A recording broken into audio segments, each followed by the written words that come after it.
बिस्मिल्लाहिर्रहमानिर्रहीम। अस्सलाम वालेकुम स्टूडेंट्स, उम्मीद है कि आप सब खैरियत से होंगे। पेपर हमारे पास है इवनिंग वाला, इंग्लिश लैंग्वेज पार्ट 1 का। मॉर्निंग का पेपर भी मैंने आप लोगों के साथ शेयर कर दिया था और मॉर्निंग में मैंने कुछ आप लोगों को गेस भी दे दिए थे। मैंने आपको कहा था कि मुझे लग रहा है कि इनमें से आप लोगों के क्वेश्चंस और आरटीसी आएगा। सबसे पहले हमारे पास I entered and thus I go in triumphs, people have dropped down dead, paid by the world.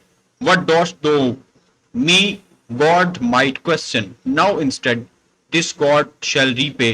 I am safer so. ये आपका स्टैंजा आया है पैट्रियट इंटू ट्रेटर से। Patriot into traitor. दूसरा स्टैंजा है although the path be torturous and slow, although it bristles with thousand fears. मैंने आप लोगों को बताया था कि हमारे पास मोस्ट इंपॉर्टेंट है departure and arrival. Departure and arrival, ये हमारे पास स्टैंजा आया है डिपार्चर एंड अराइवल से। All the path, although the path be tortuous and slow, although it bristles with thousand fears, to helpful eye of youth. यहां पे hopeful I है, ये गलत लिखा हुआ है, मिस्टेक है यहां पे। To hopeful eye of youth it still appears, a lane by which the rose and hawthorn grow, we hope it may be, would that we might know, would we might look into the future years. रास्ता जितना भी मुश्किल है, रास्ता बहुत ज्यादा बल खाता हुआ है, रास्ता बहुत ज्यादा स्लो है, टॉर्शियस बल खाता हुआ। Although it bristles with thousand fears, ये हजारों खतरात से भरा हुआ है। To helpful eye of youth, to hopeful eye of youth it still appears, लेकिन जो पुर उम्मीद आंख है एक नौजवान की, वो जब इस आंख से देखता है तो क्या है उसके लिए? अ लेन, एक गली, बाय विच द रोज, जिसके अंदर फूल हैं, गुलाब हैं, and the hot and hawthorn grow, और वहां पर कांटेदार झाड़ियां उगी हुई हैं। We hope it may be, हम उम्मीद करते हैं कि ऐसा ही हो। Would that we might know, would we might look into the future years, हम उम्मीद करते हैं कि हम आगे आने वाले फ्यूचर ईयर्स को, आने वाले सालों को देख सकते हैं। we might look into the future years, लेकिन हम नहीं देख सकते। Departure and arrival. Stay then village for round you spin on slow axis, a world as vast, ये है आप लोगों का वैनिशिंग विलेज में से। आप लोगों का डिपार्चर एंड अराइवल में से एक स्टैंजा आ गया। उसके बाद नीचे हमारे पास दो स्टैंजास हैं, you won't get round me like that now, I have had enough black eyes, और दूसरा है लूसी लुकिंग स्ट्रेट आउट। पहला स्टैंजा हमारे पास दोबारा रिपीट हुआ है, मॉर्निंग वाला द बियर, और दूसरा स्टैंजा हमारे पास आया हुआ है स्मोक स्क्रीन में से। ठीक है, ये है हमारे पास एक्सप्लेनेशन। उसके बाद attempt any two of the following, take pity. मैंने आप लोगों को बताया था कि टेक पिटी मोस्ट इंपॉर्टेंट है और आप लोग इसे कर लें। ठीक है, ये मैंने आप लोगों को बताया था। ये जो दो पहले हो चुकी थी, किलर्स और रैबिट, टेक पिटी मैंने आप लोगों को बताया था, वो हमारा इसमें से अल्हम्दुलिल्लाह क्वेश्चंस लग गए। उसके बाद सेकंड है शैडोइंग द रोज गार्डन, और थर्ड है द बॉय कम्स होम। सवाल इसमें से आ गया, द बॉय कम्स होम में से दोबारा रिपीट हो गए। द बियर और the boy comes home important थे। ठीक है, उसके बाद क्वेश्चन नंबर 2 है, क्वेश्चन नंबर 3 है attempt any two of the following questions.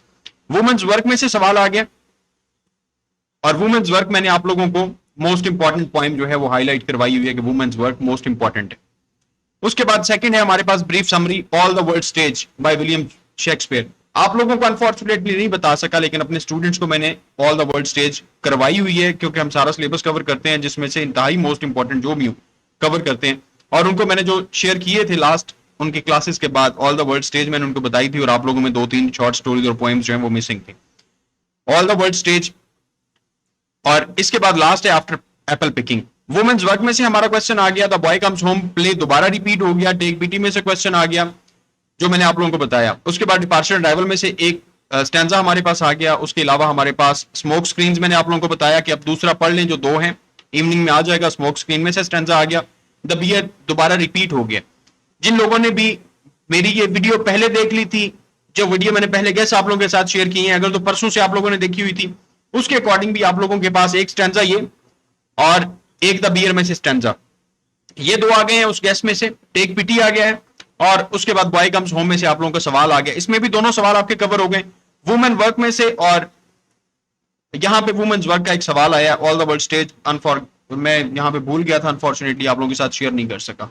ठीक है, उसके बाद हम सेकंड जाते हैं, जो मैंने आप लोगों को प्रेसी राइटिंग बता दी थी, और dialogue writing Urdu to English translation मैंने आप लोगों को बता दिया था कि डायलॉग राइटिंग आप किस तरह से कर सकते हैं, प्रेसी राइटिंग आप किस तरह से कर सकते हैं। In a modern war the use of the most destructive weapons is not needed. These weapons are nuclear bombs, ballistic missile carrying nuclear, क्या है यहां पे weapons of mass destruction, WMDs. The use of WMDs, आप इसका title set कर सकते हैं use of WMDs, या it doesn't try to destroy its communication system or network and its building and production centers like factories. The attacks and war then become limited and controlled. The attacks and war become limited and controlled. तो आप यहां पे क्या title use कर सकते थे? WMDs, weapon of mass destruction and डिसआर्मामेंट. ठीक है, किसी चीज को डिसआर्म कर देना. पहले आर्म्स यूज हो रहे हैं लेकिन उस पर लिमिटेशंस लगा देना, कंट्रोल ओवर कर लेना, डिसआर्म कर देना. ठीक है, तो ये है हमारे पास. इसका टाइटल सेट करते थे. यहां पे आपने दो मीनिंग्स देने थे, mass destruction and conqueror. Conqueror होता है फातह, किसी चीज पे फतह हासिल कर लेना. ठीक है, और मैस डिस्ट्रक्शन है बड़े पैमाने पर तबाही. ये था आप लोगों का why are the most destructive weapons not used in a modern world. Modern war में मोस्ट डिस्ट्रक्टिव जो वेपन्स हैं वो इसलिए यूज नहीं किए जा रहे क्योंकि जितने भी आप देखिए न्यूक्लियर टेक्नोलॉजी के वेपन्स हैं, न्यूक्लियर वेपन्स को अगर आप यूज करते हैं तो उससे पूरी की पूरी दुनिया ही तबाह हो जाएगी. तो अब क्या है, एम क्या होता है? Aim of the powerful attacking country is to occupy the attacked country और to control its natural resources. जो भी अटैक कर रही है, पावरफुल कंट्री जब किसी दूसरे मुल्क पे अटैक कर रही है तो उसका एम क्या है? सिर्फ और सिर्फ उसको ऑक्युपाई कर लेना और दूसरा उसके नेचुरल रिसोर्सेज को कंट्रोल कर लेना. उसकी इकोनॉमी सबसे बढ़ के जो चीज आपको इकोनॉमिकली बूस्ट कर रही होती है वो आपके नेचुरल रिसोर्सेज होते हैं, कुदरती जराए जो अल्लाह ताला ने आपको अता किए हैं, हर मुल्क के पास हैं. तो एक कंट्री जब दूसरी पे अटैक करती है तो सबसे पहली चीज होती है उस पर नेचुरल रिसोर्सेज के कंट्रोल करना. और अगर जो मोस्ट डिस्ट्रक्टिव जो WMDs हैं, वेपन ऑफ मैस डिस्ट्रक्शन, अगर वो यूज करते हैं तो ऑब्वियसली दुनिया में तबाही फिर जाएगी. What kind of weapons are still used in wars? यहां पे हमारे पास बैलिस्टिक मिसाइल्स यूज होते हैं, न्यूक्लियर बॉम्ब्स छोटी सतह पे. न्यूक्लियर बॉम्ब्स देखिए आप, हिरोशिमा नागासाकी में यूज हुए न्यूक्लियर बॉम्ब्स यूज होते हैं. न्यूक्लियर वॉर हेड्स हैं, केमिकल वेपन्स यूज होते हैं जिससे लोगों को, बहुत ज्यादा लोगों को मारा जाता है, उनकी जिंदगी को खत्म किया जाता है. लेकिन वेपन्स ऑफ मैस डिस्ट्रक्शन जो है वो अभी तक भी स्टिल, जिससे बहुत बड़े पैमाने पर तबाही हो सकती है, उसके बाद उस पर सैंक्शंस लगा दी गई थी कि इसको आप यूज नहीं कर सकते. Explain some examples of the conventional weapons the writer has given and some more. Conventional weapons कौन से हैं? Nuclear bombs, ballistic missiles, nuclear warheads, chemical weapons. ये आपके कन्वेंशनल वेपन्स हैं. How do the attacks of powerful country on other country get controlled और limited? एक powerful country जो है वो दूसरी कंट्री पर जब अटैक करती है, क्या कंट्रोल करती है? Powerful attacking countries to occupy the attack country और to control its natural resources. उसके नेचुरल रिसोर्सेज पे कंट्रोल करने की कोशिश करती है, जिस वजह से एक पावरफुल कंट्री दूसरी कंट्री पे अटैक करती है. आप लोगों को मैंने मैस डिस्ट्रक्शन और कॉन्करर का भी मीनिंग बता दिया है. फातह हासिल करना और बड़े पैमाने पर तबाही, मैस डिस्ट्रक्शन. ठीक है, इसका आपने प्रेस ही करनी थी, प्रिसाइज करना था. बिल्कुल इंतहाई आसान है और सूटेबल टाइटल सजेस्ट करना था जो मैंने आपको दो कर दिए, use of weapons of mass destruction और WMDs and disarmament. Write a dialogue between two persons discussing the causes of the poor economic conditions of the country. इंतहा से ज्यादा आसान है. पाकिस्तान के अंदर, मुल्क के अंदर पुअर इकोनॉमिक कंडीशंस कौन सी हैं, उसके कॉजेज आपने बताने. कौन कौन सी? अनएम्प्लॉयमेंट है, पुअर इकोनॉमिक कंडीशंस है. हमारे ज़र मुबादला कम है, पुअर इकोनॉमिक कंडीशन इस वजह से है. हमारे यहाँ पे पॉलिटिकल इंस्टेबिलिटी है, उस वजह से पुअर इकोनॉमिक कंडीशंस है. पुअर इकोनॉमिक कंडीशंस क्यों है? पाकिस्तान की इकोनॉमी क्यों डाउन होती जा रही है? ज्यादा से ज्यादा हम कर्जे लिए जा रहे हैं. ये बहुत सारी चीजें हैं, 6-7 फैक्टर्स जो आजकल करंट इश्यूज को जो लोग सुन रहे हैं, जो इन खबरों को सुन रहे हैं, उन सबको पता है कि पुअर इकोनॉमिक कंडीशंस क्यों है. उसके कॉजेज आपने दो लोगों के दरमियान डिस्कस करने थे एंड दैट्स इट. आप लोगों का डायलॉग मुकम्मल. इस पेपर में कौन सी ऐसी चीज मुश्किल थी, मुझे लाजमी आप लोगों ने कमेंट सेक्शन में बताना है कि सर ये चीज मुश्किल थी और हमें नहीं आती थी. अल्लाह ताला आप सबके लिए आसानियां पैदा फरमाए. चैनल को सब्सक्राइब लाजमी कर दीजिएगा यार. आप लोगों के लिए दिन रात मेहनत की जा रही है.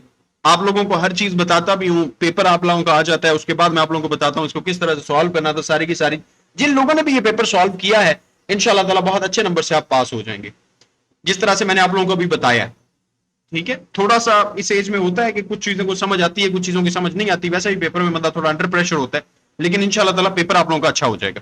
अल्लाह ताला आप सबको कामयाब करे. खुदा हाफिज.